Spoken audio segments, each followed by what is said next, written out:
Living on the edge. Wrong way to do it.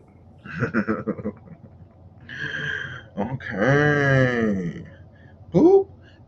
We are live. Hey, hey. How's it going? FanFest Live. How's it going? Twitter. How's it going? User tubes. We are Shades of Blue. I'm Crunk Chocolate. This is Sharpie. Sharpie, how's it going, homie? How you feeling? Hey, life's good, man. Day 4 of the school year on the day job, and we're making it through. Ready for that first Friday for this 3-day weekend. Nothing Yeah, like it. Yeah. yeah. Man, I love it. You, you know, I I'll keep it moving. I'll talk to you about it later. It's just I love the whole vibe. I love everything for it for you. Uh, I want to give a quack. Wow, a quick shout out to Man City, uh, having me on their fan wall. That was super fun. That was exciting. Able to chat with, I guess to them because they just went, "How did you feel?" And I would say something, and they'd be like, "Ha ha ha!"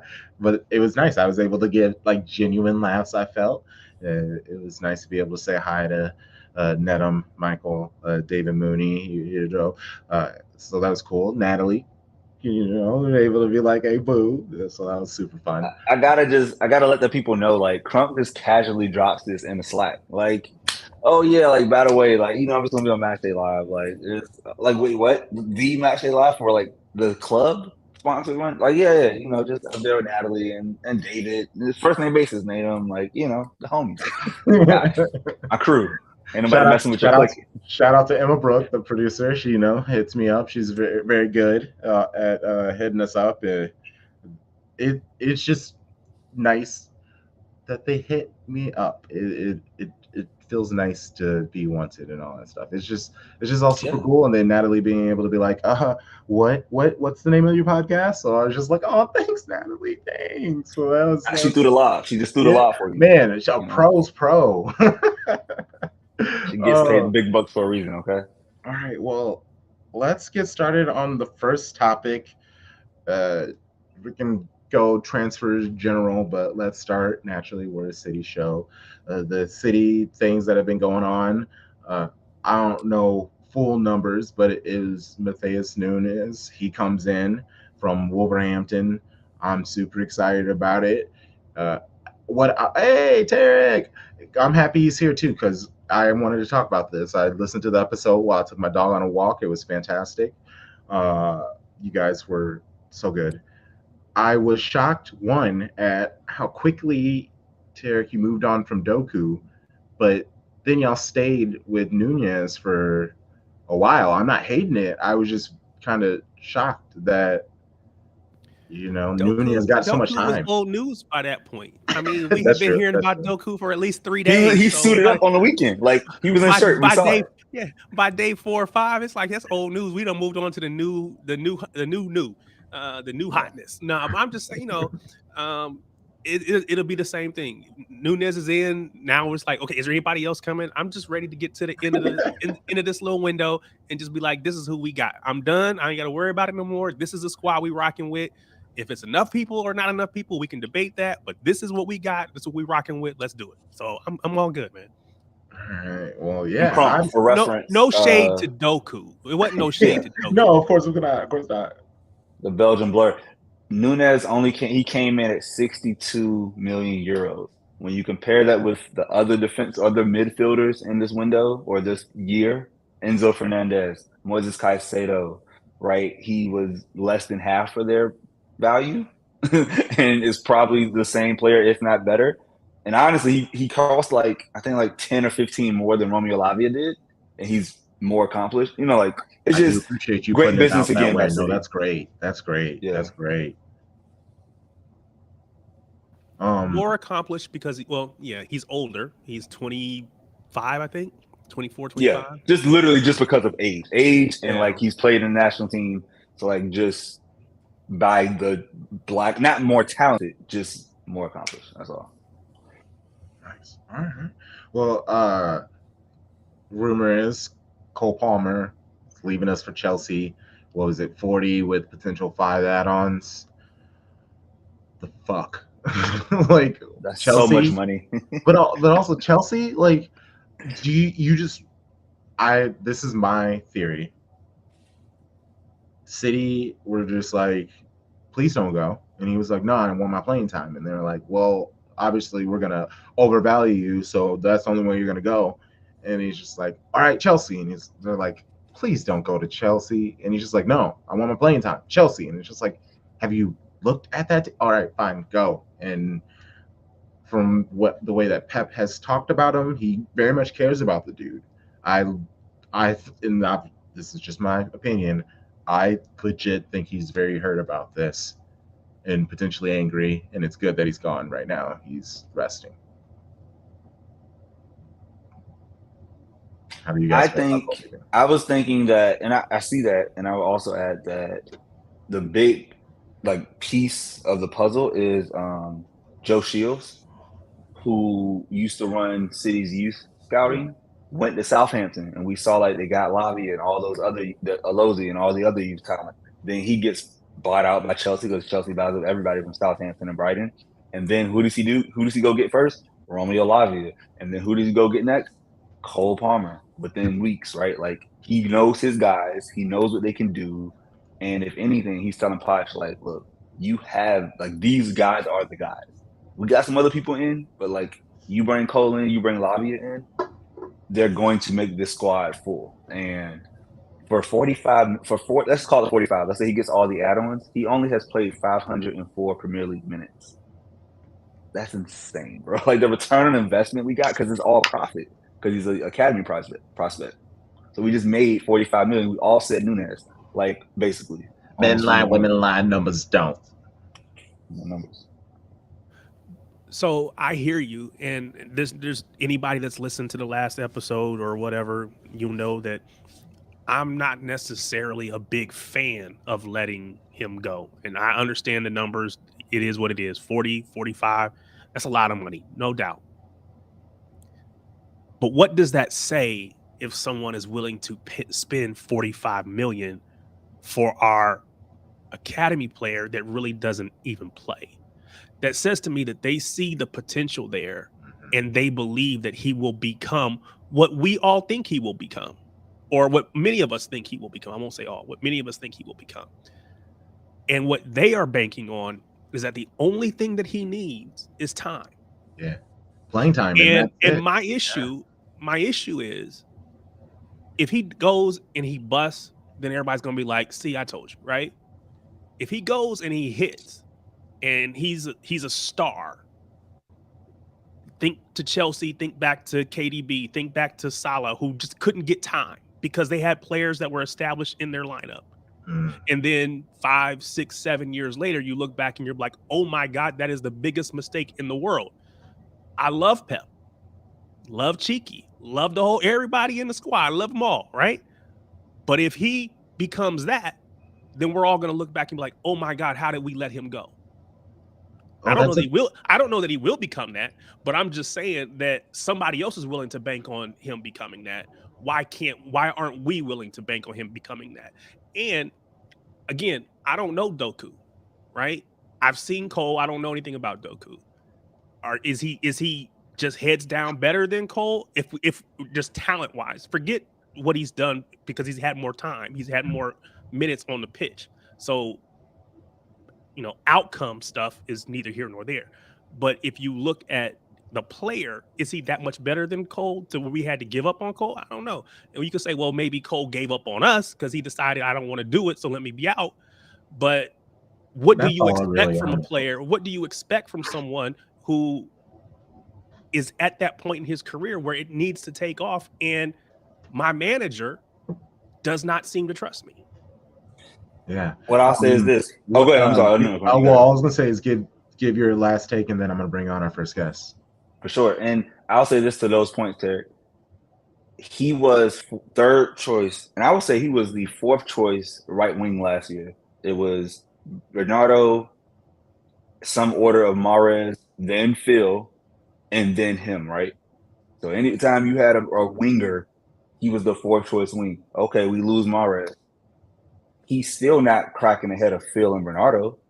If he was him, like capital HIM, as in Philip Foden, number 47, Don't if you're even on give that me same that. level of talent, Don't say you know what I'm that. saying? But Because look, Phil don't even play every week. but So no. you can't tell me It's if not he's Phil, he be playing every week. Because Phil don't even No. play every week. I'm not saying play every week, but I'm saying he would be untouchable. We would not let him go if he had that level of promise. We would have based let on- Phil go. We would have let Phil go if Phil pushed for it. Because again, we always say, if you want to go, we'll let you go. At some point, young players are gonna want to play.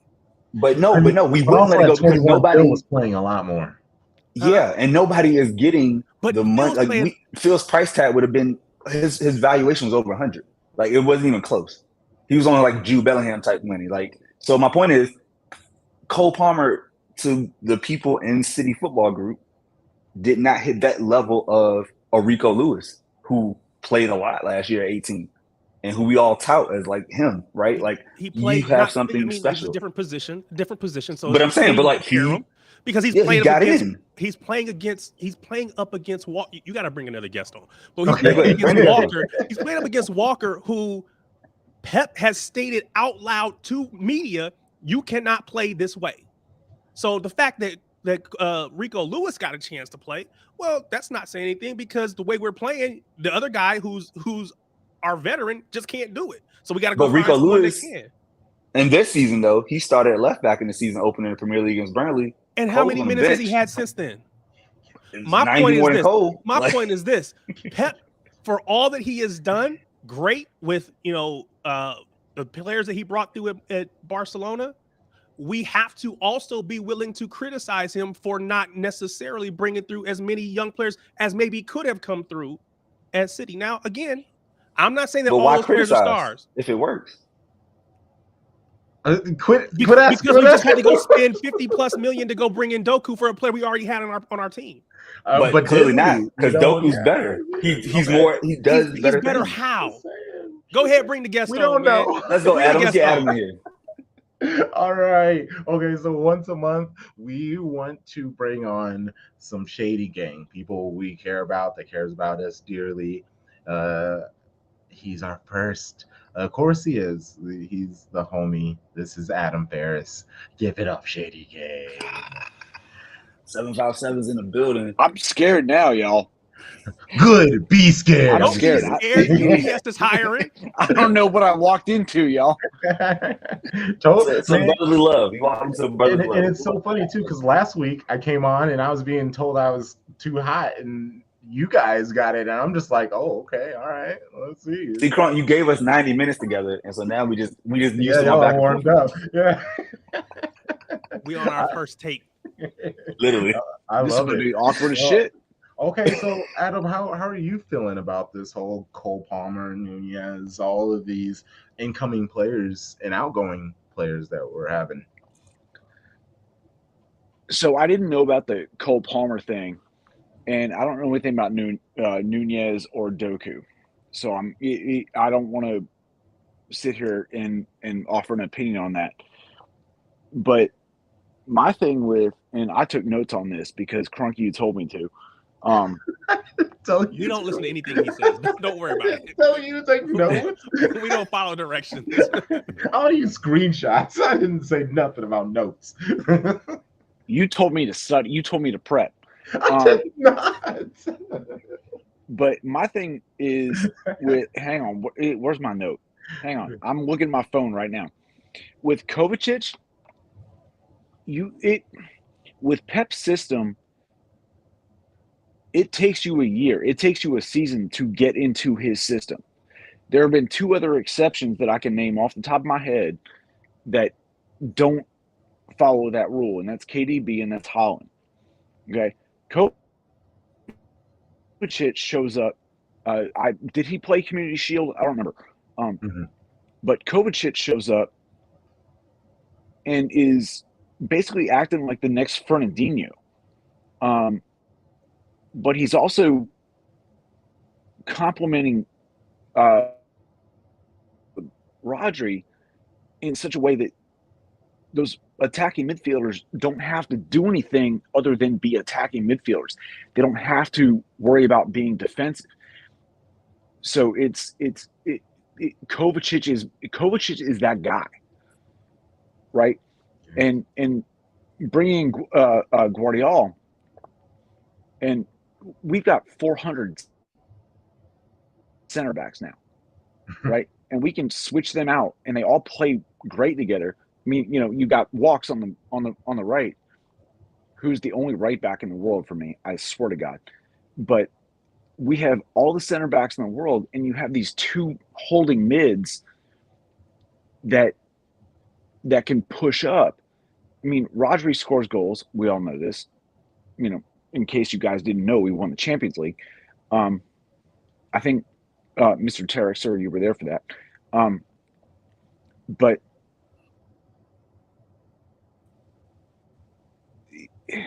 it was that transfer. It wasn't a direct replacement for Gundo. It was a holding replacement for, I think, a second holding mid. Yeah, a holding position.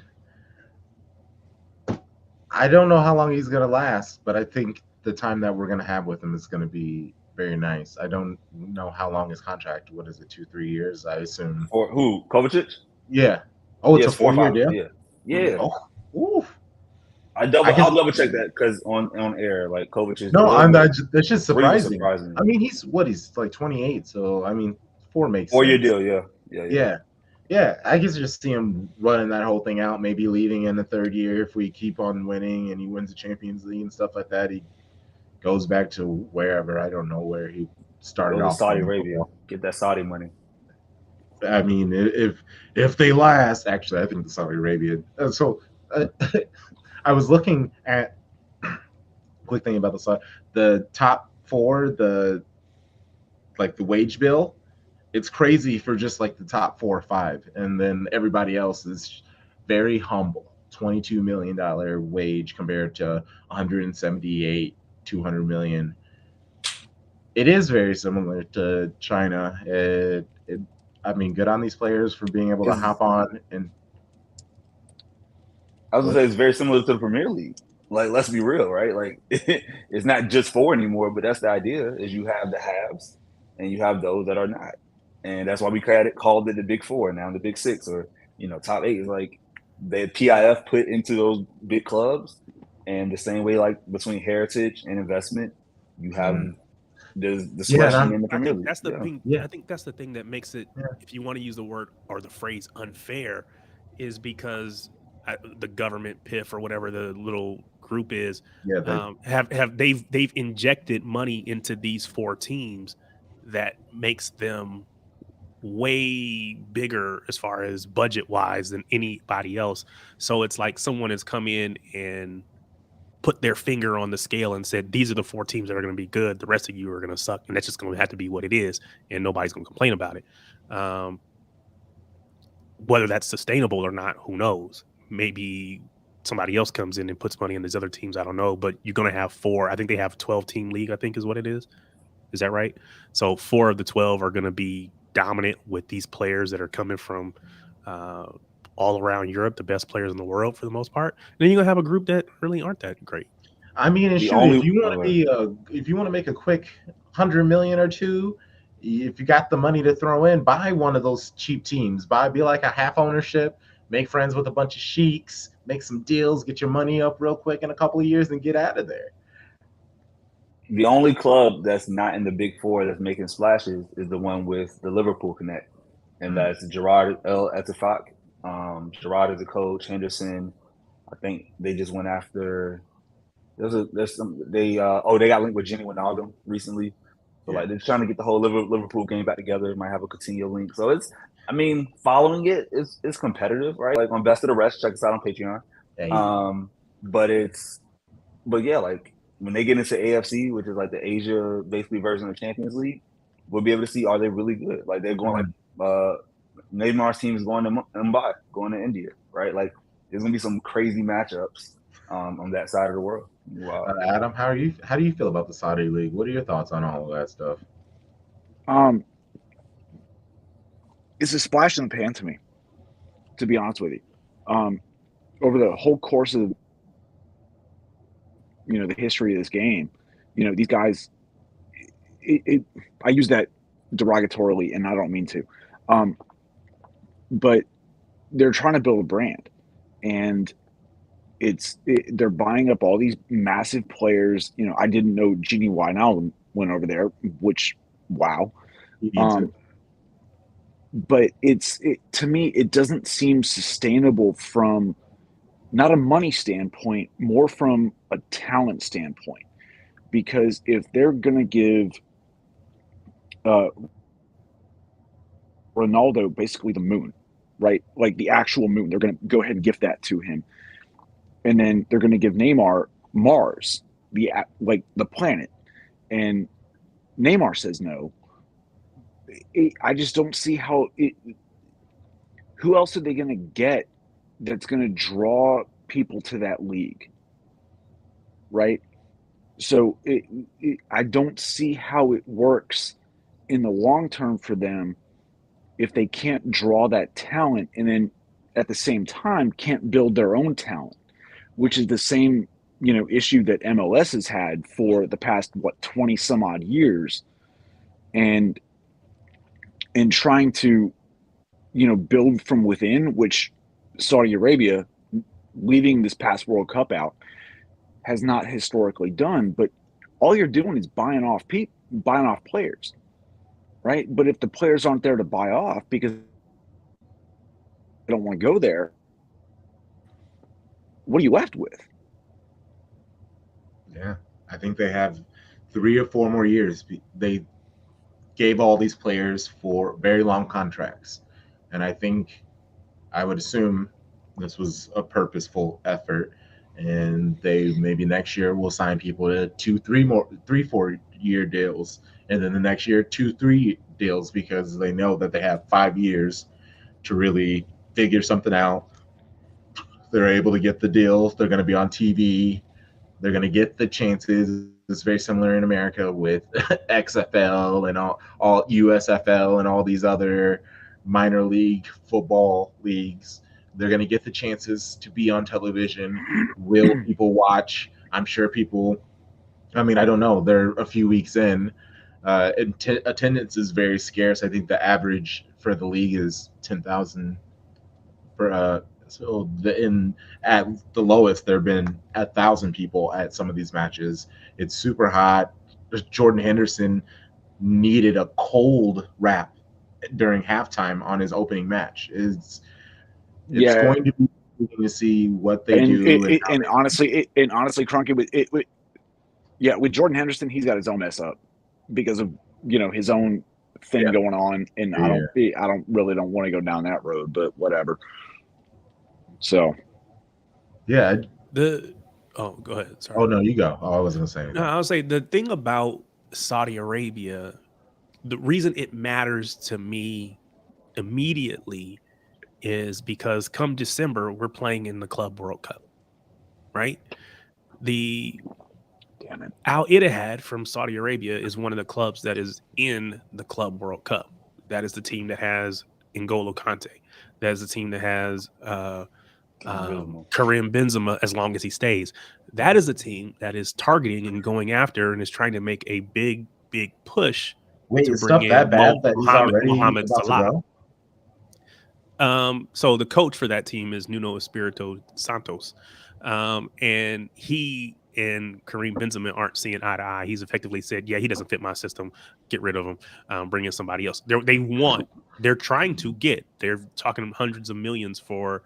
100+ million for Mohamed Salah. So if they bring in Salah, first of all, that jacks up Liverpool, but that's a big get for them. And that again, what I've said before is it makes them at least quote unquote dangerous, right? It gives them a puncher's chance in a Club World Cup. Top to bottom talent, they were never going to stack up. They just only have a couple players. But you just need a moment, right? And Karim Benzema can get you a moment. Mohamed Salah can get you a moment. N'Golo Kante can win the ball back, get you creative moments. So it gives them a puncher's chance. And because they bring in these players, it positions them to say to UEFA, hey, we want to play in Champions League. That's the big get for them. That's what they're going after. And if they get that, doesn't matter how much they paid for these players because they're going to make it all back up and then anybody would go, right? Because if I can play in Saudi Arabia and still play in Champions League, where we say the best players in the world play, there's really no reason not to go outside of all the other stuff, right? The heat. But they can't though. But they're working to get it there. And that doesn't even make any sense because they're not even European. It doesn't even make any sense. But they're having those conversations right now. I think, Adam, you're probably about to mention the whole financial thing. And I don't actually think that's a problem because the way that they work is they make it retroactive, or they don't make it retroactive. If they bring Saudi in, they will be like, okay, you're here now with this money, this fees, this prices, don't go too crazy. And I know people are going to say, I think that that's just what they're going to do because if the only way you can let them in is by being like, okay, you are where you are, but you got to like start proving it somehow. I know that's not how it works. All the other European teams when they come in. But if you're bringing them in, it's already nonsense. So it's like nonsense in the first place. So like for instance, my issue is this, right? So Newcastle's coming into the into the Champions League this year for the first time in however long. I don't even know if they've ever been. Whatever, I don't care. But when they're looking at their finances, they're going back to the past 3 years to look at it and say, okay, do you fit financial fair play or not? So if that wasn't an issue, then Newcastle could have just bought whoever they wanted, forgetting the fact that the Premier League has its own version of FFP. But all it was that, right? Because they couldn't. They're not allowed to. And so, I mean, I don't know what they're going to do, right? I don't have no reason to know that. But I think it would be completely unfair to clubs who are based in Europe to, one, let a team from outside of Europe and then give them the financial freedom that teams in Europe don't get. That's neither here nor there. I agree with you, but I'm just saying if you're going to let them in, it's already nefarious. So you just got to bite the bullet. If you're doing it, do it. Before we let you go, Adam, though, we didn't get to your topic. I apologize, but let's get, can you hit us with a final thought or a final something before we get you out? Right. So, all right, 2 quick things before you kick me out. No problem. All right. So the first topic that you sent me was top 7 loser of the weekend. Yeah. I test Brighton because Newcastle in 13th is not right. Let's see here. Gordon Guimaraes and Joe Linton are doing their thing. Gordon is doing what he should have done at Everton. Same reason I'm worried about City versus Fulham, because Fulham is not a yo-yo team. And if anybody thinks that right now, even though they don't have Mitrovic, you're out of your mind. The other couple of transfers that I had was McAllister to Liverpool. I have no idea what Klopp's going to do with him because he has not secured his defensive midfield at all. And blah, blah, blah, blah, blah, blah. Where's the other thing? Madison to Tottenham. He was a 10 at Tottenham. He's replacing Kane, who slotted into a 10 because of, age. He got old. Me. And now they brought in a natural 10 who's been playing that. I don't know what Tottenham's going to do. I'm worried. And worst kits, I'm sorry. I had to look at the EPL app because we haven't seen everything yet, but have you seen Manchester United's away kit? Oh my God. What color? It's green and white. Green and something. It's bad. Like, it's, y'all just please don't let me be the only one.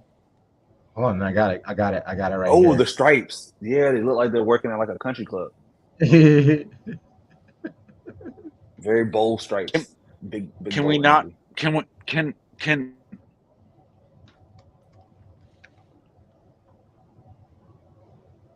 Yeah, that's interesting. All right.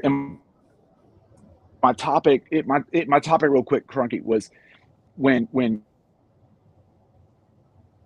the 2021 season, when we lost the Premier League, or we lost the Champions League, that whole season, everybody was complaining about Pep complaining about Pep tinkering too much with the team.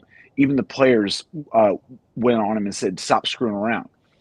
And here we are 2 years later, and he's tinkering, but he's doing it with formations. He's doing it with moving a 4-1-4-1 into a 4-2-3 or 4-2 3-1. something. Yeah, 4-2-3-1. Not even really a 4-2-3-1 because who knows what's happening up front with Foden and Grealish. He's not messing around with the players so much. He's doing it with the formations, and it's working. And it goes back to last season, and we saw that in the last like 5-6 games when all of a sudden he's moving a center back into defensive mid. And I'm like, that's brilliant because you don't need to necessarily have to back Rodri up on attack. You can bolster him on attack. You don't need to make sure that there's that defensive measure on defense because, well, Rodri's Rodri, and you have the best center backs and the best fullbacks in the world.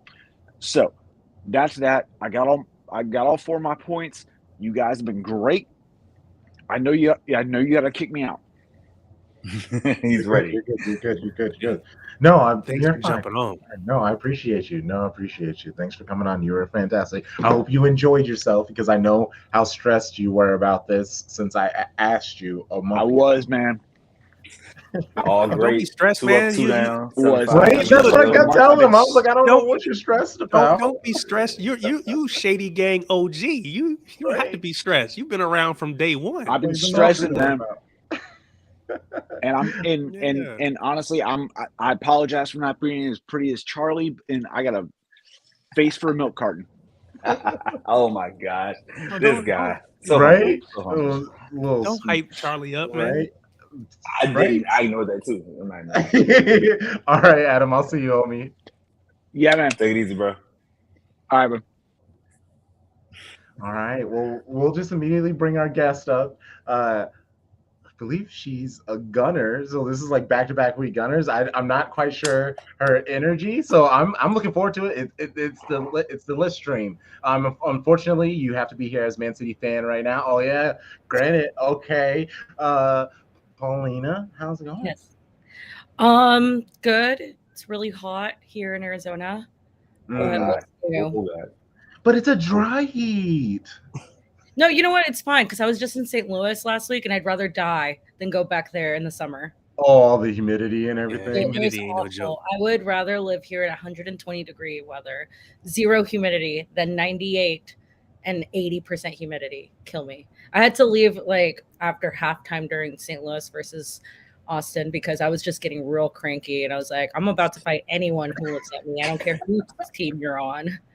Wait, what was that experience like? What was that like with that in the new stadium? Really good. So I saw it with Austin FC because I'm good friends with all those verdes, but their stadium is beautiful. And I've been to a couple of MLS stadiums now. Was just at SoFi for Arsenal versus Barca. Went to the Mexico versus US in Las Vegas. And the way that the St. Louis stadium is built is just, there's no congestion anywhere. No matter where you go, you get food fast, you get drinks fast, you get in and out of the stadium fast. Like, it was super easy. Okay, so I know a little about you. I have no idea how you fell into my Twitter feed, but I appreciate it. You DJ? Is that so?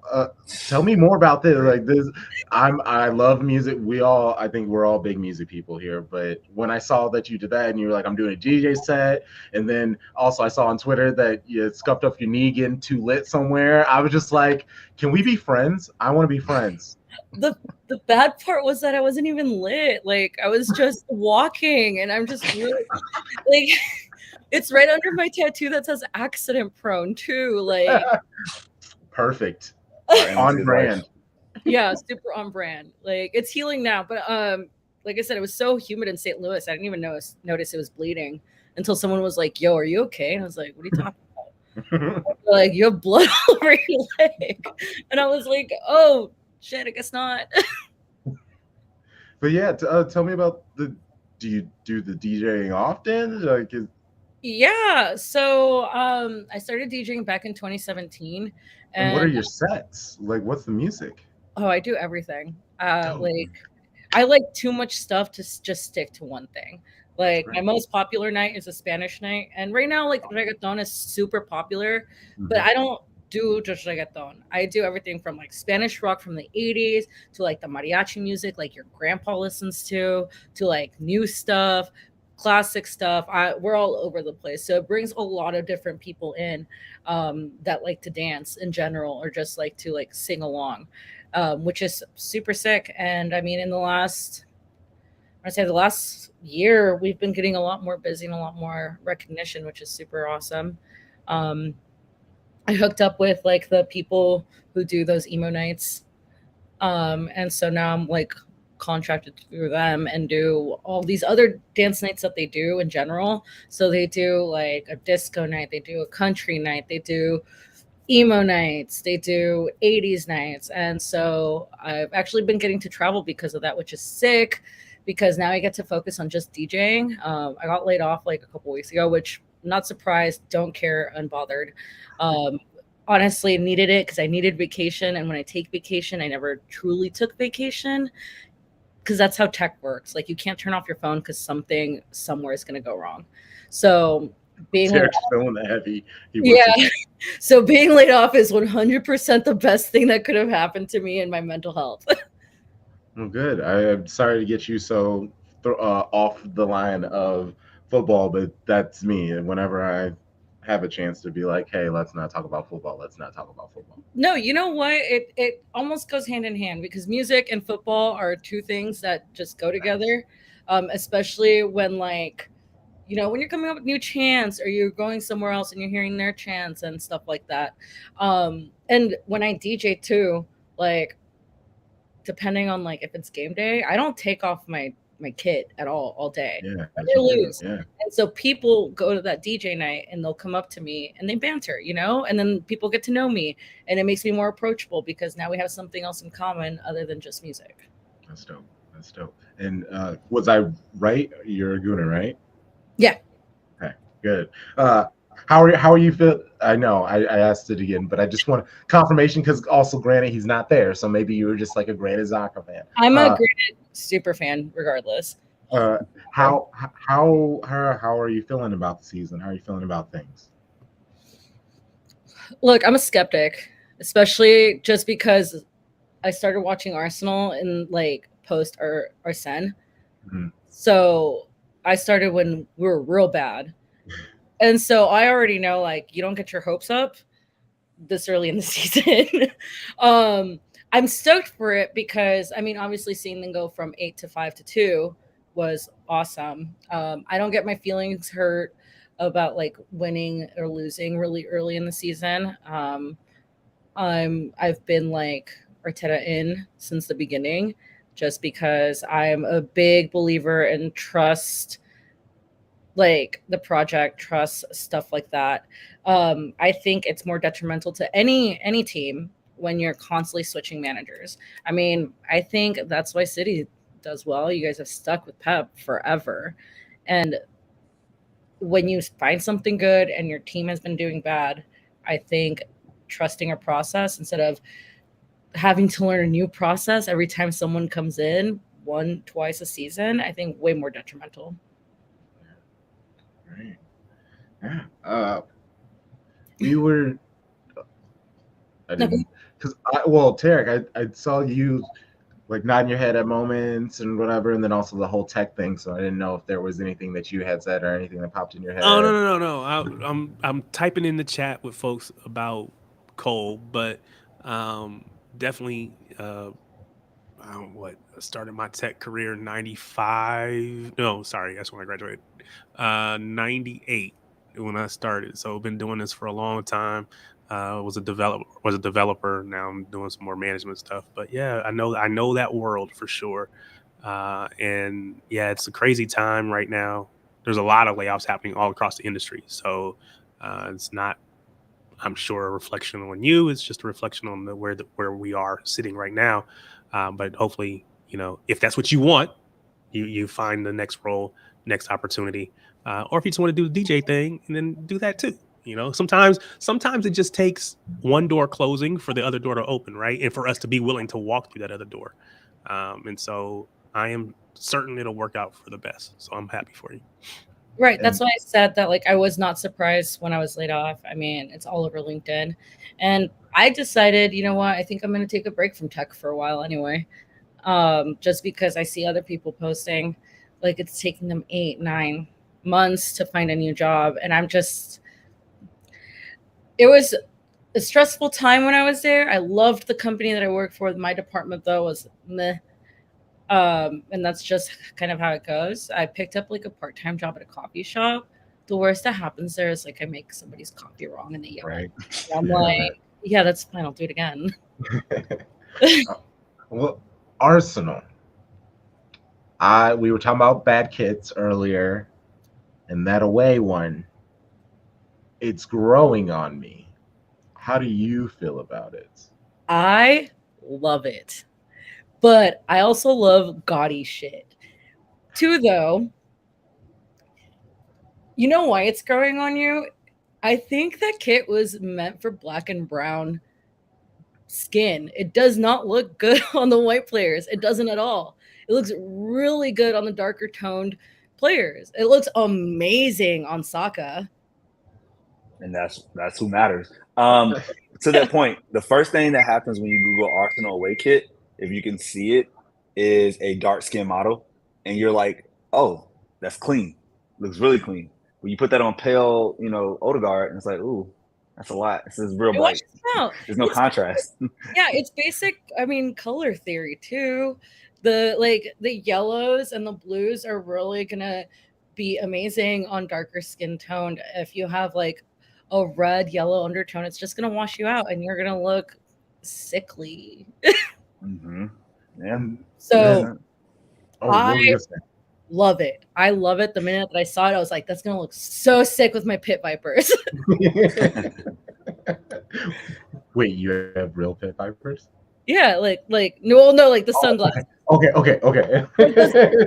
Glasses. Like that's how I dress. I just dress like an 80s like dickhead. I don't know how else to put it. Like I dress really gaudy and that's how I dress. Well, sorry, Terry. No. I was going to go on the pitch, so go ahead. No, you go. So going on the pitch, one of the things that is the big topic that I've seen a lot of the Arsenal fan TVs and all the other content creators is this idea of Arteta being mini Pep, trying to play his right back, moving him into midfield, and so playing Partey at right back, forgetting Partey as an individual. But what are your thoughts on him moving into midfield from that right back position, and what does that do for your defense? And I guess to take that a step further is, do you feel like that is because Arteta is trying to force fit Kai Havertz into midfield and so thus had to move Partey around? It's a lot of questions, but hopefully that made sense. No, it's something that comes up a lot in the group chats that I'm in, I think he is trying to force fit Kai. I think Kai was a good signing, but I think there's other people that fit better in those positions.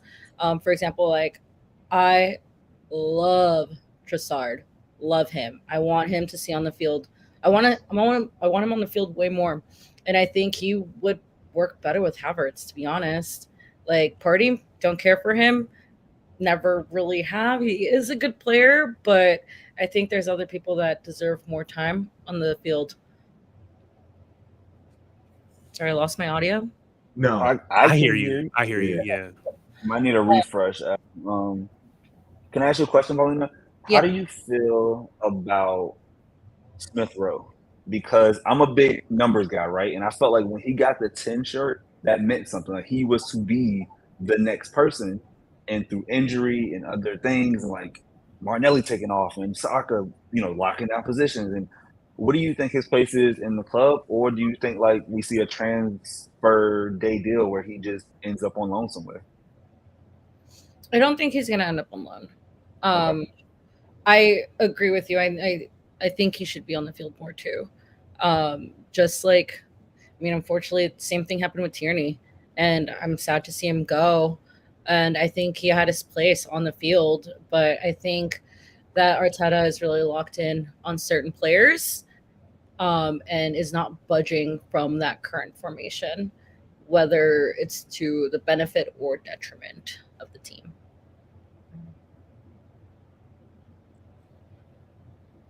This is so much more of a calm energy. Like last week, you had an Arsenal person on. No, in a good way. He came on. Let me tell you, he came on and tried to come at us. And it's so funny because he's a homie, and he's not really.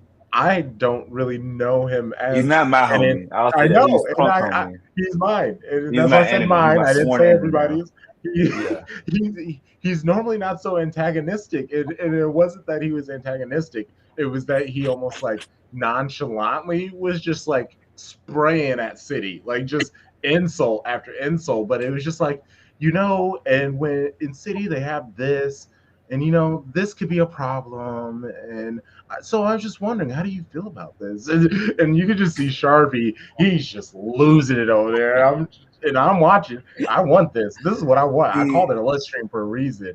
It was great. I don't watch wrestling, so I don't get into heels. I don't do all that. And clearly, like in the wrestling community, you need that energy. I hate that energy because I just forgot I was wearing eyeliner and wiped that shit all over my face. Oh well. But yeah, it was like, okay, I get it, man. You're playing a role. I respect it. And it took me a while to like come down. But in the moment, he was just saying such like baffling shit, and I was like, bro, like, come on, bro. Right. Let's be real. Don't talk about City. We just want everything. I'm a big banter person. I also. Like last night, for example, after I left the Phoenix Rising game, we went to my favorite bar, and I saw a guy in a Man U shirt. And the first thing I did to him was I walked up to him and like whispered in his ear, and I was like, "I can't wait to beat your ass this weekend." Like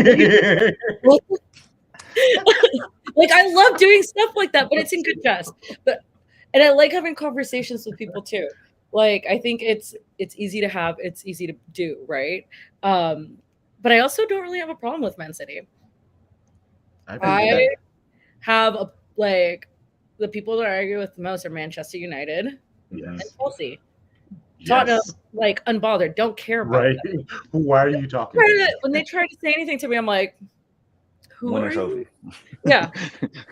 Not the Audi Cup. It's funny too, because whenever I see people, because I normally do have City gear on if I'm out in public, I will boo a person if they're wearing another club. So they'll just walk by and I'll just nonchalantly just be like, oh, boo. And they do. They're just like, who, why, what's going on? And then I point at their shirt and I'll either like point at my hat or whatever that I'm wearing that says City. And then they go, ah, you're so funny. And I'm just like, yeah, but also I meant that. Boo. Yeah. I think it's a little bit different for me as a girl. Because I like to go up to, it's always dudes. It's always going to be dudes that I go up to. Like, that's just matter of fact, especially because I live right by ASU, So it's always going to be men that I go up to. And I come at them with like facts, but also a little bit aggressive. Like, I'll be like, yeah, I can't wait to beat your ass this weekend. Like, what the fuck? I even told the dude, I was like, show up to this bar. I'll be there watching. I'll buy you all your drinks. Damn. And laying it on the table. I love that. I'm like, yeah, I'm that confident that I'm not going to have to buy your drinks. So. Well, yay. Oh, yeah. So, well, you are that confident? How do you see this match going? Because it is a pretty big match. I will definitely be tuning in to what's happening.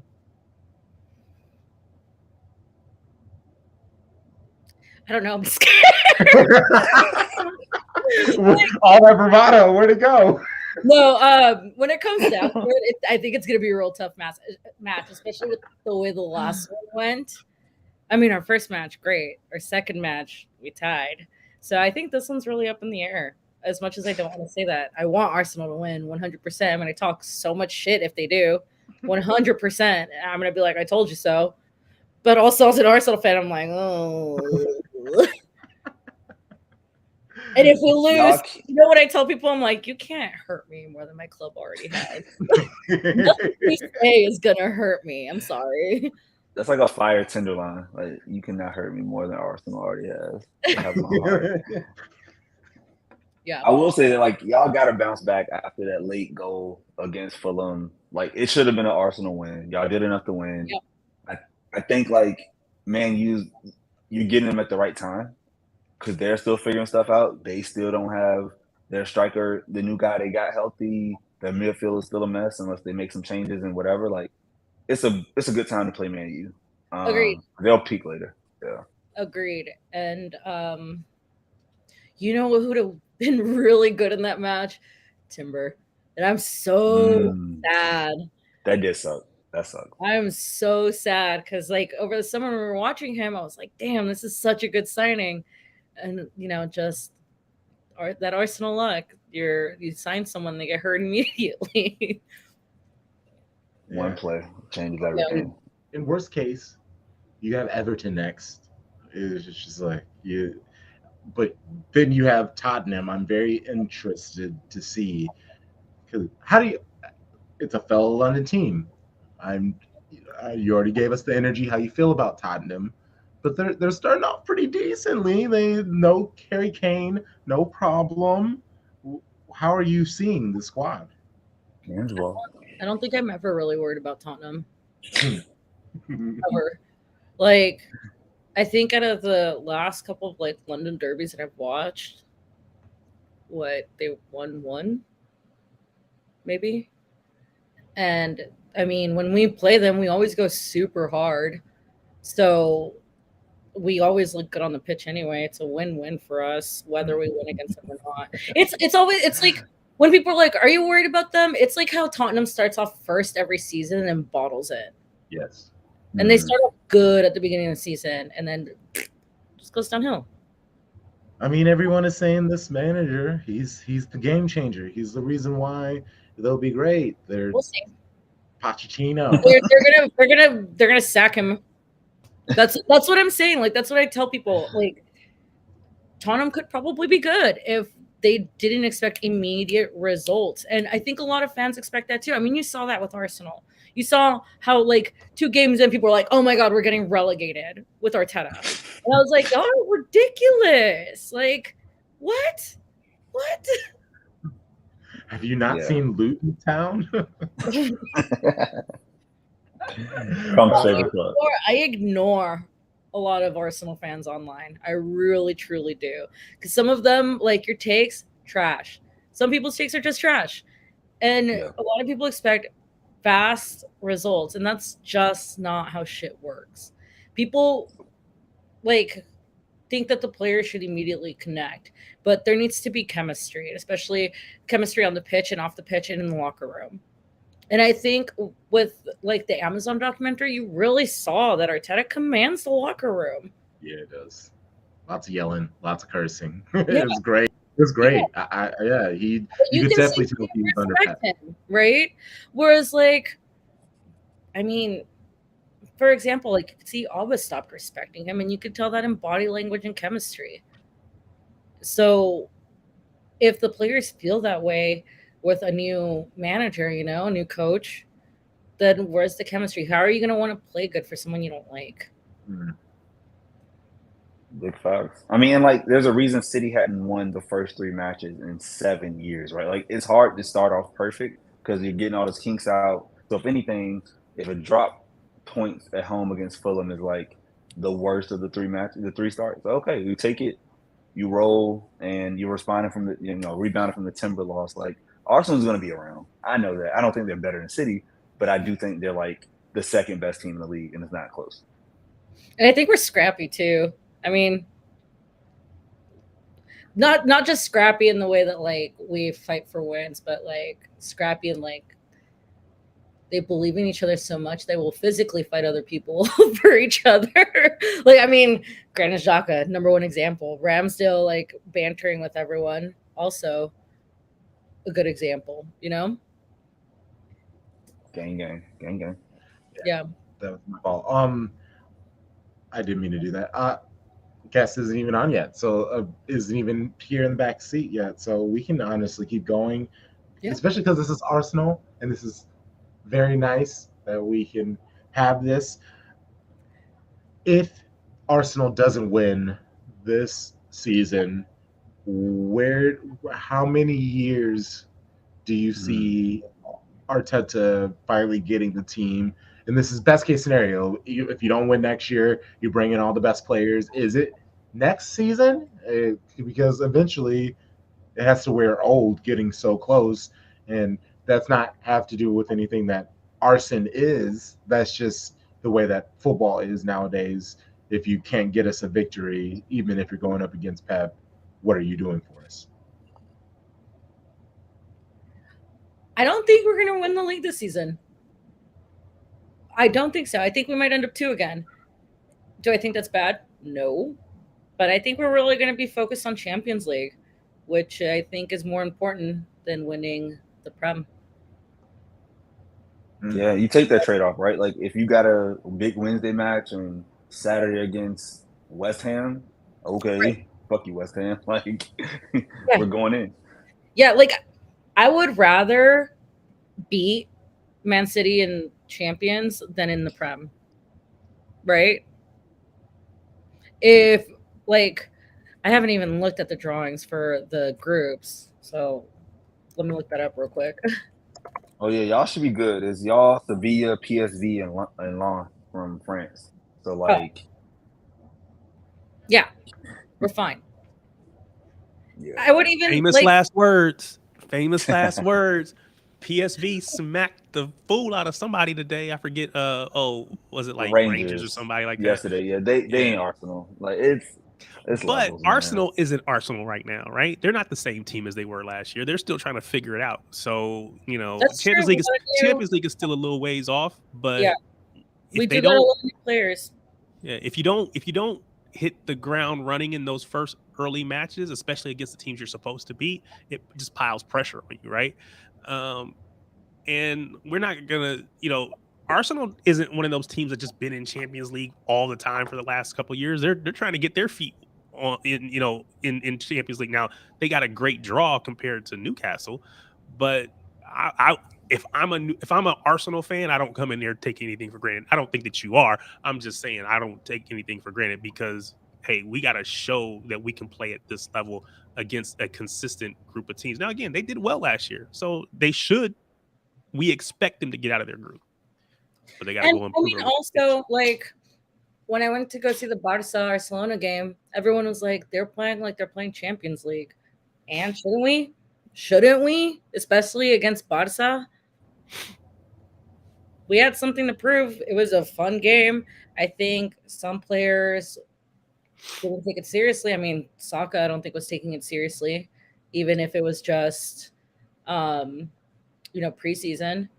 But I have faith in Champions League, which is where I'm going to be putting a lot of my personal energy into. It's also just like the best games to watch. Like Thursday night, that Sunday back-to-back is so bad for your club. Like having a Wednesday match is perfect. Like it really does change the way you can rotate. Players can go back-to-back because you get the extra day of rest. And y'all made the choice last year. Obviously, Premier League was way more important than Europa. Like I think if y'all would have went full tilt Europa, but you're not that level of club. You wanted a Prem, and now it's like you said, top 4 is the goal. All you got to do is be fourth, third, and second get the same thing. You just get advancement. So if you can't win, just get in and then see where the chips fall. Because like I could see y'all making a nice semifinal run in Champions League. That wouldn't be surprising, Like it would make perfect sense. Y'all got the talent. And Saka's him. Saka is dangerous. Love that man. He's actually on my background on my computer. That picture from the Euros with him after the missed penalties. Or right before, maybe like him, Rashford, and Sterling or something like that. Or Sancho. Like I love those boys. Yeah.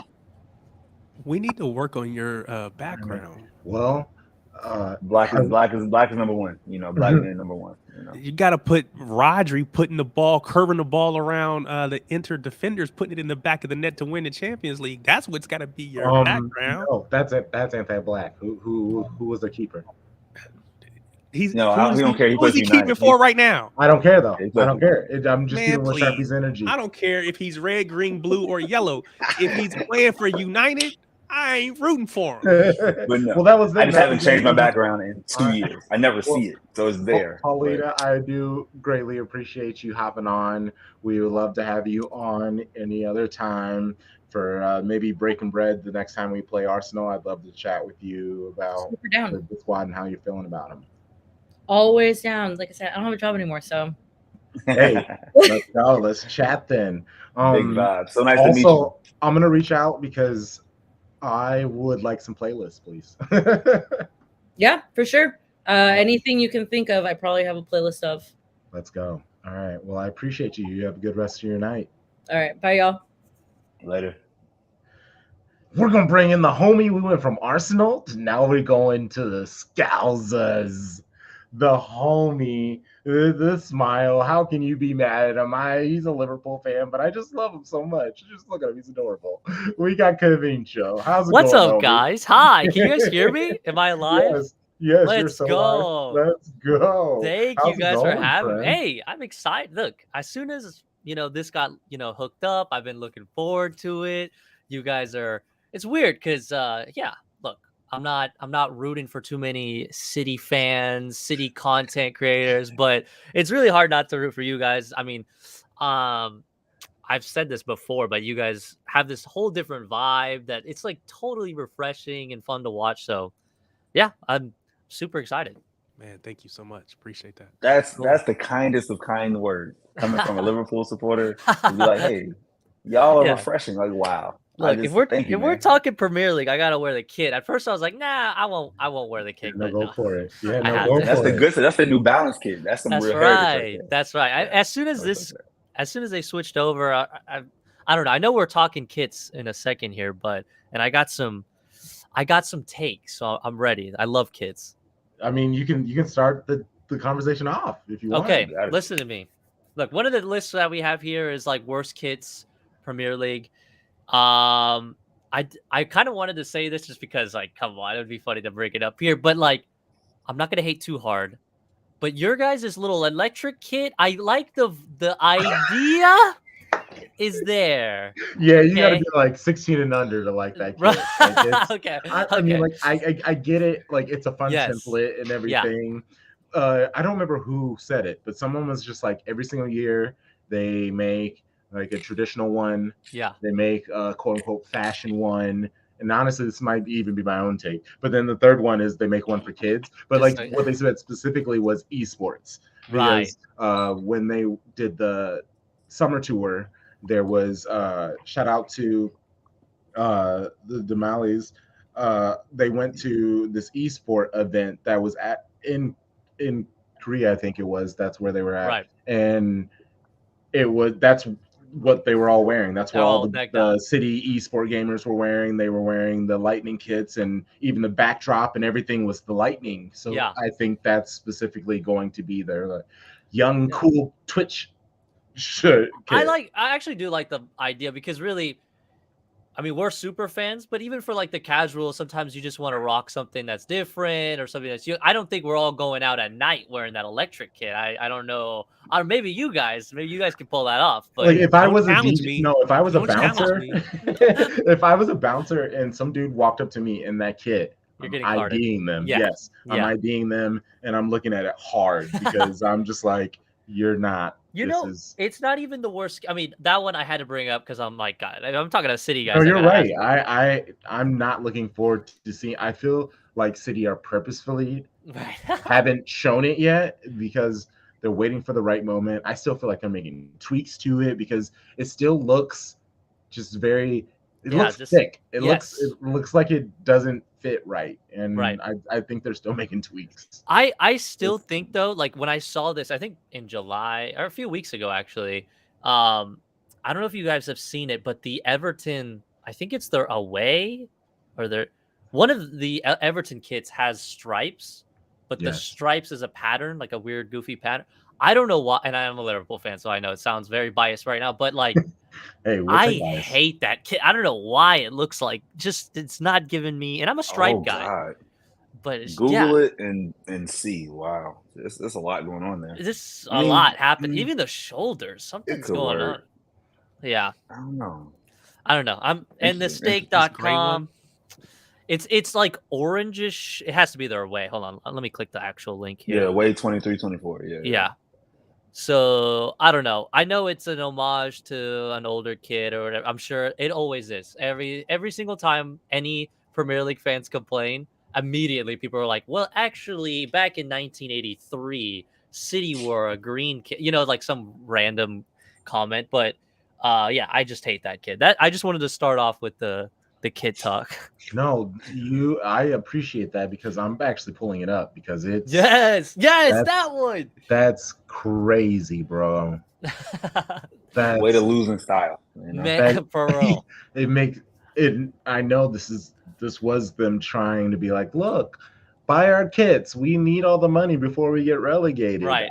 I don't know why I believed in Everton. I truly was like, no, there's no way they're gonna get relegated. There's too much sense there. Mhm. They'll figure it out. Yep. And no, it's Sean Dyche. It's very similar to Crystal Palace going back to Hodgson's. It's Mhm. exactly what you guys get. Instead of moving on, you went to your little black book, and now you guys are miserable. And look at you. It's exactly what you deserve. Why are you going back to old stuff? You left them for a reason. For a little bit there, I was sweating a little bit when they had like Richarlison and they started bringing in some guys from South America. I'm like, oh man, is Everton and Liverpool's declining in quality? So I'm like, oh great, here we go. Now here comes the flip. Now Everton is going to be amazing. Liverpool's going to suck. No, we both sucked, so it was pretty good. I was chilling last season. I was just watching you guys fight, Arsenal, which I think will probably happen again, 2.0.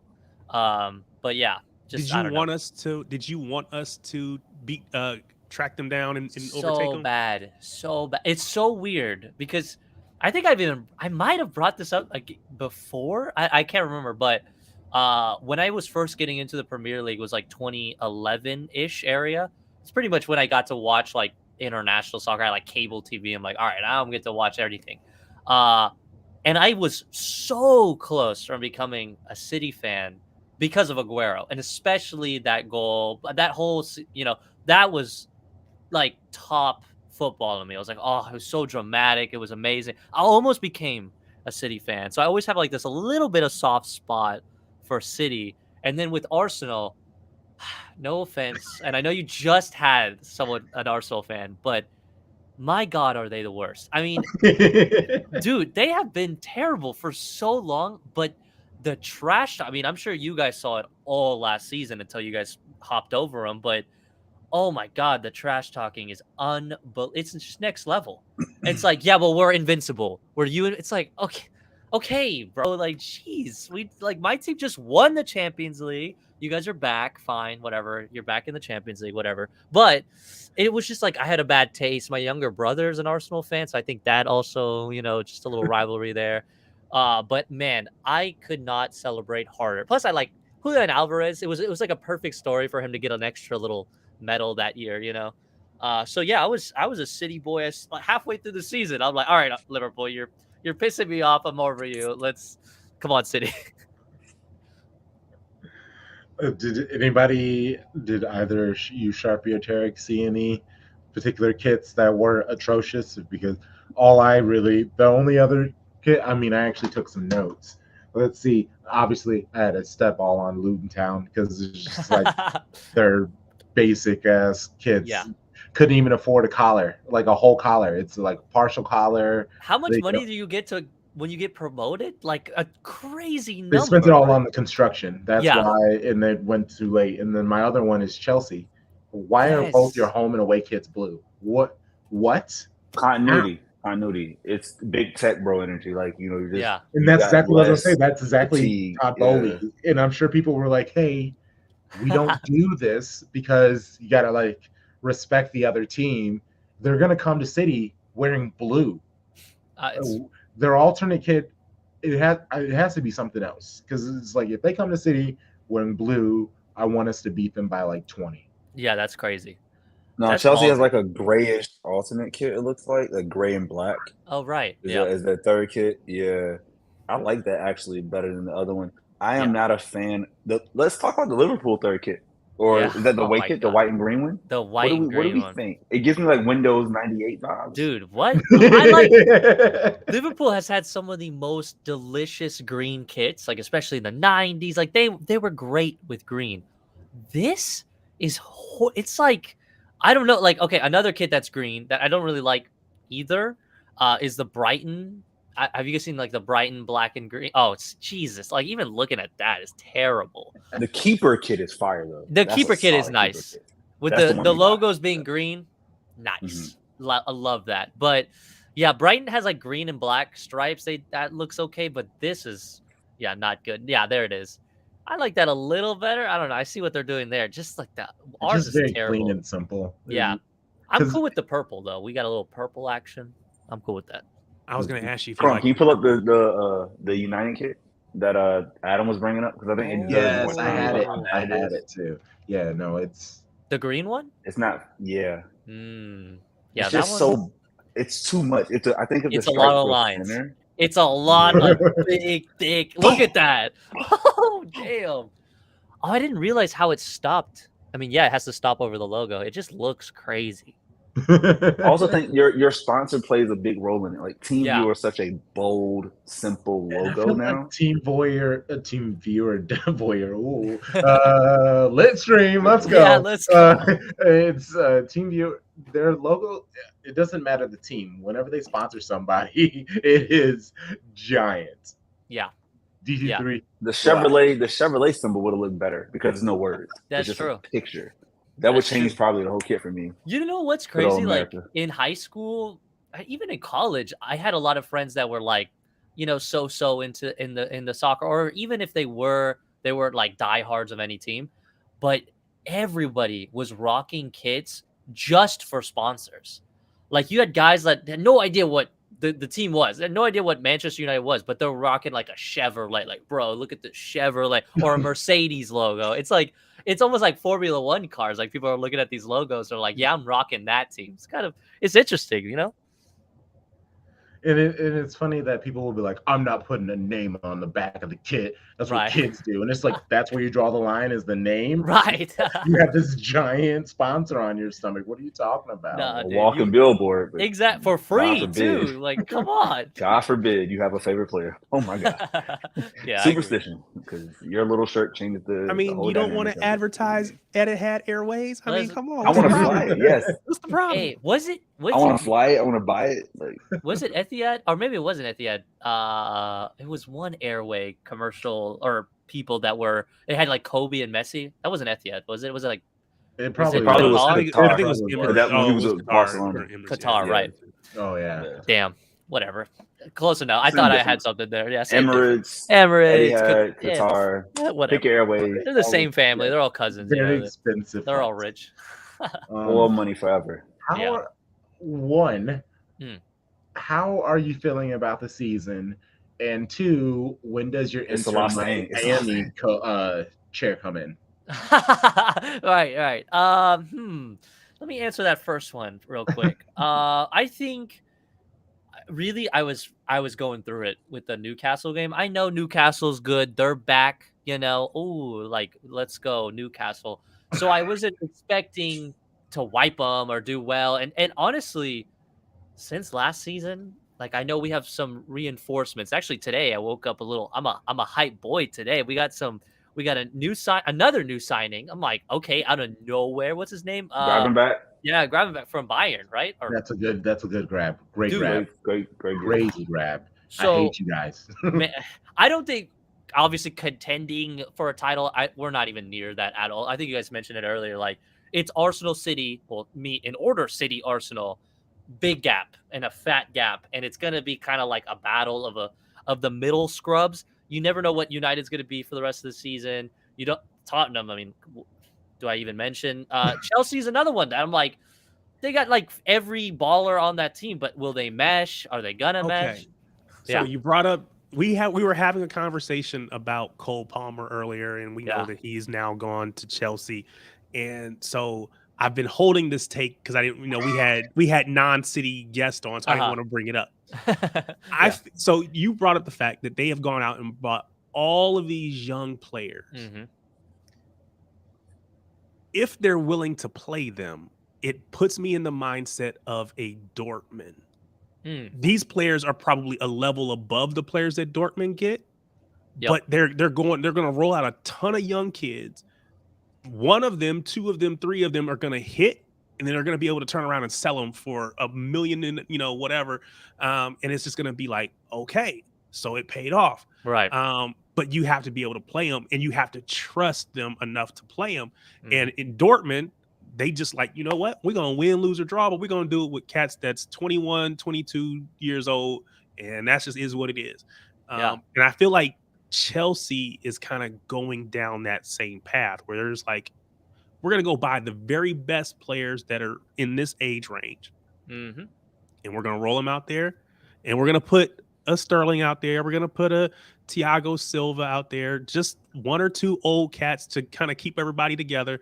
But then we're just going to let it go. And it's like, if they can do or duplicate the success that Dortmund has, where they're not going to win, but they just get top 2, top 3, top 4 in our case, it's a win for them. Yeah. Now they got a bunch of dead wood that they got to get rid of. But if these players, Mudryk, Arsenal wanted him, they went out and got him. If he ever becomes the player, and I don't know that he will, but if he ever becomes the player that they thought they were getting, it's like, wow, they've got a ton of talent, and we just got to see. It's kind of like a higher class, or not higher class. That's not really the right word, but it's like the richer, bigger brand Brighton, where Brighton did the same thing. Get these young guys, and they're like, yeah, we're probably not going to do that well, even though they actually found some success. But City, Chelsea, just to say I'm playing for Chelsea, it's like it is that historic club. It has the attraction that all these big clubs have. It's just like when Enzo went over there, my heart, dude. There was like some talks. Like I had some buddies that were like, okay, would you be like supporting Enzo Fernandez if he went to City? I'm like, yes. They don't need him. City doesn't need an Enzo, but hell yeah, I will. Are you joking? Or even a United, it would be hard, but I would be like, yeah, I would root for his success. But Chelsea, for me, it always feels like, I keep bringing this up everywhere I go, that Chelsea feels like a club where players, this might be a little too harsh. I usually say they go to die. That's not always true, but you take a player out there and it's like sometimes they're gone forever. That's why you guys have this on your list here, and I don't want to just take over the show, but you guys were talking, you guys brought up signings, like surprise signings, what's kind of like got me interested in these new signings. Arsenal last season was close to you guys, but like City just has another gear. City can go on idle for a little bit, then switch up, and then you guys just want to trouble, right? So Arsenal needed some pieces. The signings they have with Rice, obviously, was like the big name. And then Kai Havertz is another guy where when he went out there, a lot of Chelsea fans, a lot of fans around the world was like, this is going to be great. This is like a perfect fit. And they didn't really work out well. They change their managers every damn season, it feels like. So it doesn't work. On the other end, you have a Manchester City that maybe will have that little system. Let's bring in some younger guys. But it just seems like you guys, I don't know what it's like on the training grounds or anything, but you guys are like, if you're not the best player in your position this week, your ass ain't playing, this weekend. That's how it should be, So, like, I will say this, and I've tried to explain this on Twitter for so long, but nobody listens. Pep knows no players need to play 38 matches a Premier League season. Right. Like, Haaland, the best player in the world. Yeah. At his position, by far. Yeah. Only played 35. He got pulled from a bunch of matches, because what is the point in wearing you out, right? Like, we play in too many competitions for every game in the Premier League to be your goal. And the squad is better if you have a nice group of 16 to 17 outfield players that are interchangeable, that can all move. So if your front six is flexible, you don't have to put out like Arsenal, Saka, Martinelli, Jesus and Odegaard every single match and wear them down. Like, Saka just broke the club record at like 22 or 21 for like most consecutive starts. 83. Beast. Yeah. Bro, get a break. Can Yeah, you rest? let him rest, dude. I It's think that might have insane to been the me. downfall with the Jesus situation. Like you start losing players with injuries or they're tweaking hamstrings or whatever. City can play with that. Like, I'm not saying that they have the deepest bench forever, but they do. I feel like Pep is so good at that. He knows, like you said, he knows that no one's gonna play the whole season. Hell no. And then you have to play. It's like the magical chairs right during the season. Okay, are we going to take FA Cup that seriously? Or are we going to chill for a little bit? And then once you guys are going to make it deep, like you always do recently, especially, then we can put in the big boys. Then we can start spacing out games. So, yeah, I'm hoping this season is going to be another crazy race. I'm sure you guys aren't. You guys are probably like, no, we could chill for a little bit. But if it's another crazy race, it's going to be with Arsenal, I would assume, knock on wood. But, like, with them, they got these two guys coming in. City's also been making moves, but the Caicedo situation is another thing. You guys are such a high, like a well-oiled machine that us littler teams, like a Liverpool fan, but teams that have been struggling a little bit, it's like almost uncatchable. I don't know. I really don't know what we're gonna do. I'm glad Liverpool has McAllister and they're bringing in this guy as well, and they're trying to make some moves, but I don't know, guys. I'm stressing.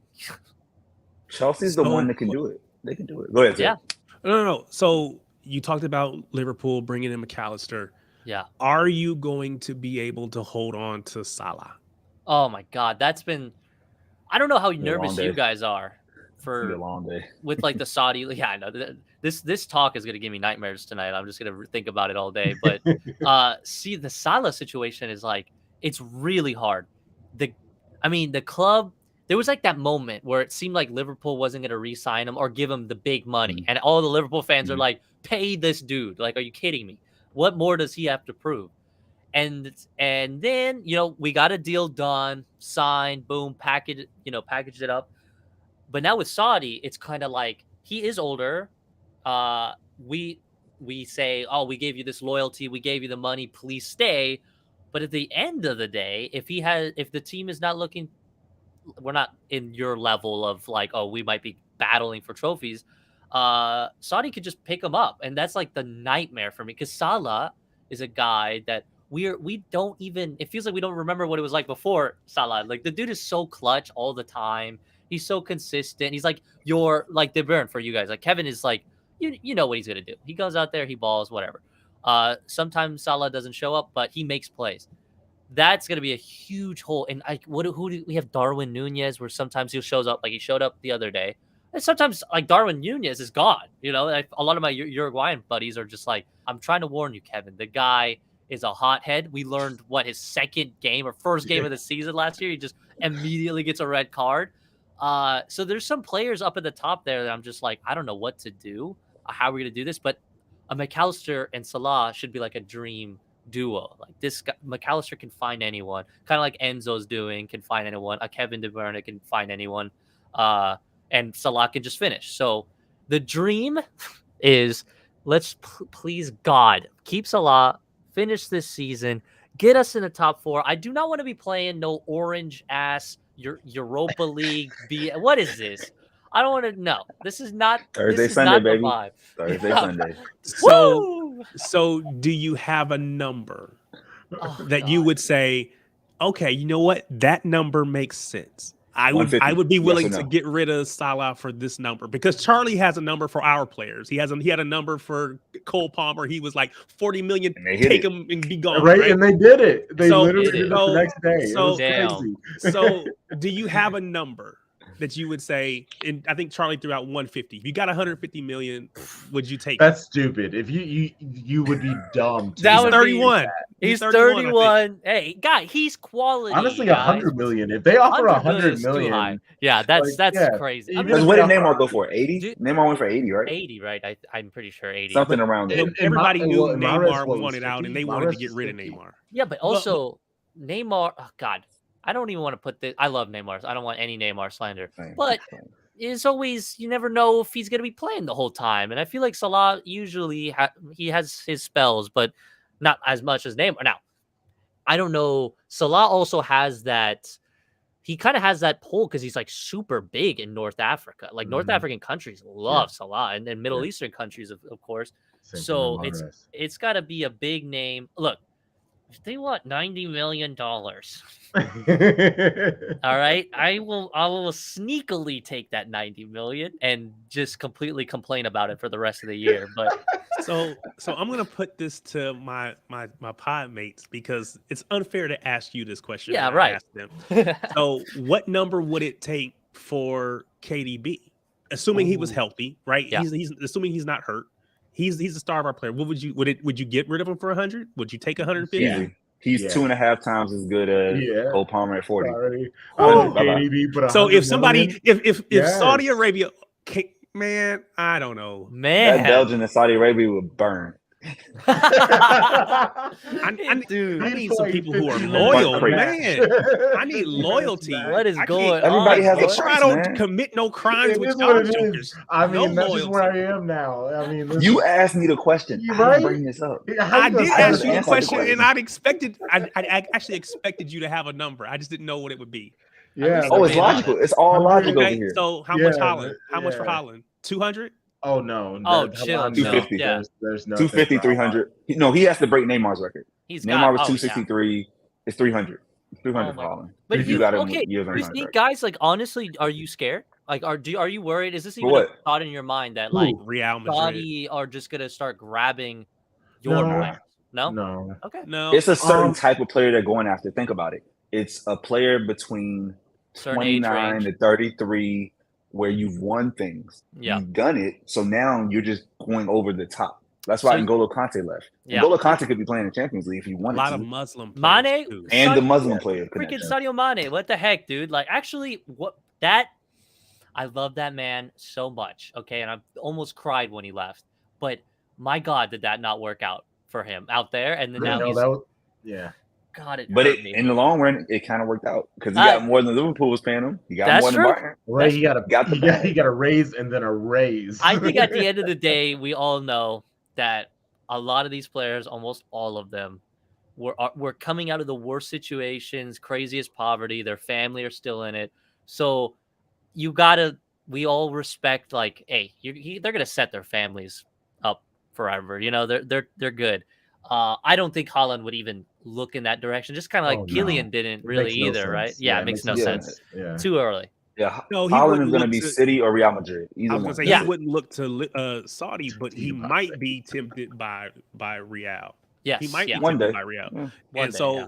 that's the only thing that I look at and be like, so see, I'm really struggling because my pod mates, man, they really disappoint me because see, I feel like because I project or I can go back in time and say that these cats would have got rid of Aguero if the money was right. They would have got rid of David Silva if the money was right. I'm firing all of them. Oh my God. Okay. This is the list stream. Y'all So so ask me again when we record on Sunday. I'm gonna lie because Nah, we're potting. man. Because we're potting. I would say there's no Right. money ever I would give up. But here for the list stream, yeah, 100, 125 Nah, mil. Bye, KDB. Have fun, bro. I'm gonna say it with You- my chest, and you can clip it to get engagement. It's all about the views. David All about Silva the would be league. gone. Okay. Good Damn. day. You Very guys good want day, a sir. fourth deck on that stadium? What are we using $100 million for? Damn, dude. For petulance. Hey, they actually are building Are they? Are a those Thank you, fans? Adam. Thank you, onto the Adam. North Stand. Damn. You guys are Long time. insane. Thank dude. you, DT3. Dollar bill. No, 100 Loyalty. million, no, 125. No, I love him. Ain't there a Trust song? me. Ain't there I a mean, we song only have about 2 more loyalty? seasons with Kendrick, him anyway. Oh, and Tarek, you were the one basically being like, I mean, his career basically is over. And then Who we you talking about? also Who's on career was the over with? KDB with his injuries. You said No, this I like 2 said, weeks ago. what I said was we don't know how he's going to come back. We Exactly. really don't. So for $100 million, that's No, but I said Return if he on was. I investment. said if he was healthy. I said if he was healthy. If everything, if he was just normal. You said now yes, who's I would potting? take that now money. Who's I would take that money. potting? And Charlie is unrepentant about it. He's like, yes, I would take that money then. I take it today. I take it now. I'll He take said, it "Clip next it." week. Send me the He money. did say clip it. Let's go. Hey. Please, Everybody has a price, man. Like, and he only has 2 years left in his deal. He's out in 20. He's gonna retire in 2025. Like we're He not gonna is, get. but he needs to He's leaving on retire free in 2 blue. years. He needs to retire in blue. Exactly. It's a dream. It's a myth. Everybody can't go It's out a that way. myth. You're right. It's They can't cute. all go out that way. I 'cause want it. Dav is I'm wearing a still- Dav Sterling is still shirt right now. Dav, again, Sterling wanted to leave. Damn, we And he don't. We had a all price. don't want to talk about Sterling. If, in if here. KDB says he wants Yeah, to you leave, don't that's either. different. PL, the top 6 boy. Top 6 Who? boy. Like, damn, don't bring him up, dude. That still hurts. Love that guy. But yeah, Yeah. everybody has a price, and if he stays, great. If he doesn't, all right, cool. Oh man. Okay. Well, I can't do this. This was great. No, this is great. This is my chaotic energy right now. Oh my god, this is too much. All right, Kevin Joe, homie. Plug yourself. Yeah. Let people know where to find you, how to find you. Yeah, give us your finishing thoughts. I think look, I'll say this. Here's my top 4 guests. I don't even know if this is on the list. This is my final thoughts here. Top 4. It's gonna go City. Look, clip it, okay? Because this is done. I already saw the script, baby. It's City again. Easy. All right, no problem. Arsenal was maybe a little bit of a fight at the beginning. You guys take it away. Then, unfortunately, yes, Arsenal will finish second. But here's the fun part. Liverpool Football Club. I know you guys thought Kevin, he doesn't trust his team. He thinks his team's not going to do well. We have World Cup winner Alexis McAllister, baby. We're finishing third. Okay, we're back. Okay, we are back. Darwin Núñez is going to score goals. Exactly. No more orange. We're going blue. We're playing in a beautiful night. Games just delicious. We'll still lose like first round out of the groups or whatever, but whatever. That's next year. I'm not even thinking about it. Literally This never year, happens. and you know what? In 4th, I'll just say this. In 4th, I think United. Look, I don't have Chelsea in the top 4. I don't think they're going to do well this season. Too much going on. New coach, of course. Maybe they fire him. They might have a new coach next season. But I think that's my top 4 for now. It would be cool to see a Newcastle sneak in there. Not for my team, but another team. It would be cool. But that's my guess. And everything social-wise, I'm not Man City fan 594. I don't know what that is. I'm gonna tell you, I'm definitely clipping that. I'm for sure, because what is that? Already the whole Inter Miami thing is like a problem. So Yeah. I'm definitely clipping that this? and I'm highlighting that. I'm starting more trouble. Trust me. It's happening. Look, I did not put do not cut this out. So, I did not put that. Kavincho, you got to go ahead and make an account for the next time you come back. You can put your name, because if you don't have an account. That's why, right? Okay, that makes sense. It let me click the link. I went straight in. I'm like, oh, all right. I'm Manchester City fan 594 forever. No, Gotta get you. seriously. Gotta get you. Thank you guys for having me on. Everything, my socials is all Kevincho TV. I hope. If not, just look for someone screaming too much, and you might find me. But seriously, love what you guys are doing, and thank you for the opportunity and all that fun stuff. It's been great. Keep it going. Yeah, cheers. Appreciate Thanks so much, man. Nice to meet you, bro. Appreciate you. Thanks for jumping on. See you guys. All right. So hold on before you. So I can save this take for the pod, I guess. But I want to revisit the not even Cole, but just the academy players, right? I think we in the States have the luxury of ignoring the local player, right? Because we're not local. So the fact that Cole Palmer is local or Phil is local or whoever is local doesn't really mean anything to us. But I think for many, our listeners over in England, in the Manchester area, I think that does matter. I think you want to see those players come through. And I think about it as you look at the roster of your local college. How many of those players on the basketball team, the soccer team, the football team, whatever, how many of them are from that area, right? And then think about the kids that were at the schools in that area that didn't get that opportunity or had to go across the country to go to a school because the school that's right there either didn't want them, said they weren't good enough, or just didn't take the time to recruit them. And I feel like I've watched too many players in multiple sports that are absolutely good enough, but not given the chance by that local school, and that's frustrating to me. So I think that may be why, again, my daughter decided she wasn't going to play soccer. That was her choice. But our club literally shared our pitches, our fields were right there next to the local college's field. So our pitches went from like number 1 to number 16. Number 1 was the main field for the college. Number 2 was their secondary field. Then everything else was our club, right? So it was all right there in the same little area. One girl from our team got recruited by that school. Many of them could have played at that school, in my opinion. So it's just like frustrating to see local talent be overlooked. And I think from us, it's like, oh, well, Cole just didn't make it, or whatever. Oh, well, whoever just didn't make it. But I think if we were in the area, maybe it would mean a little bit more. Maybe that's why some of the Manchester fans may feel a little differently. Hey, it's added to the docket already. I love it. No, I already said it now. It's too late. I got to go back. No, but it's a good conversation because I don't want to reply and now I have time to think about it. That's a great conversation because honestly, all I'm seeing on social media is the opposite. Is everyone is just like, City have made, what is it, 422 million off of academy kids off of the last, and here you are, Tarek, especially from personal experience, being able to see it. These are the things that I think make Shades of Blue the show we are. Well, I think I look at it like an old man, a dad, Either way, though, but it's personal experience too, because you personally are seeing it, and that also the Manx probably are feeling the same way. So no, I love it. That's what I'm saying. Because two things can be true, right? We did we are making a ton of money off the academy, and that's probably what it was intended to do. But I've seen like Steve McInerney, who was saying something today on Twitter about Cole or whatever, right? I'm sure he's not the only one, and I'm sure there are people from Manchester who are like, who cares? So I'm sure it runs the gamut, but just putting that out there. Yeah. All I'll say is this. It's like, do you want to be Barca or do you want to be Real Madrid? We don't know anything about Real Madrid's academy because they don't care about the academy, but in a different way than City, right? Like, we make money off of ours. I don't know any of their products, whereas La Masia is the ideal place to develop talent. But who has the European trophies?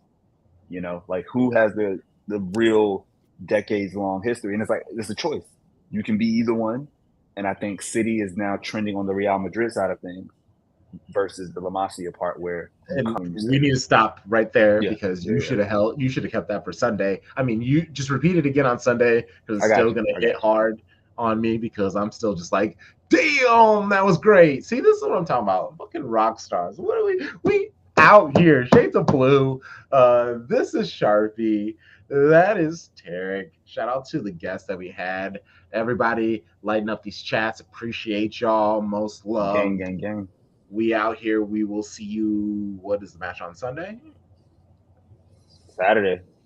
We will see you Saturday morning, 9 Eastern. Let's get it. And honestly, I've noticed all our matches 8 a.m. my time, whatever. Yeah. But either way, there's no 6:30 match at no time soon. So that's beautiful. We deserve it. Let's get our rest. All right, Shady Gang, you know the vibes. Shady Gang. Peace.